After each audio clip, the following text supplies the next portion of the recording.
રાજકોટમાં 120 કિલો ચાંદી ચોરી થવાનો કેસ અમદાવાદ ક્રાઇમ બ્રાન્ચે આરોપીને ઝડપી પાડ્યો છે। 40 કિલો ચાંદીના જથ્થા સાથે આ આરોપી પકડાયો છે। મહેસાણામાં ચાંદીનો લેવેચ થાય તે પહેલા જ આ કાર્યવાહી હાથ ધરાઈ। ચોરીનો એક આરોપી હજુ પણ ફરાર છે અને એક આરોપીને પકડવા સુરત વડોદરામાં તપાસ હાથ ધરાઈ છે। ત્યારે 120 કિલો ચાંદી ચોરાઈ હતી, તેમાંથી 40 કિલો ચાંદી મળી આવી છે। બાકીના જે ચોર છે તેને ઝડપવા માટે પોલીસે તપાસ શરૂ કરી છે।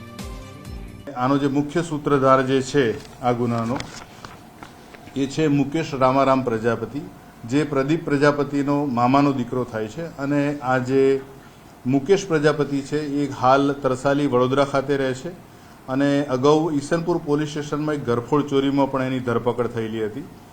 આ મુકેશ પ્રજાપતિ પાસે આ ગુનામાં જે ચોરીમાં ગયેલો મુદ્દામાલ છે બાકીનો એની પાસે પણ છે। એ બાબતેની તપાસ તજવીજ હાથ ચાલી રહેલી છે। પ્રદીપ પ્રજાપતિ છે મૂળ અને આ મુકેશ પ્રજાપતિ મૂળ સિરોહી રાજસ્થાનના છે, સિરોહી પ્રોપર ટાઉનના, અને હાલ યમુનાનગર નરોડા ખાતે રહે છે।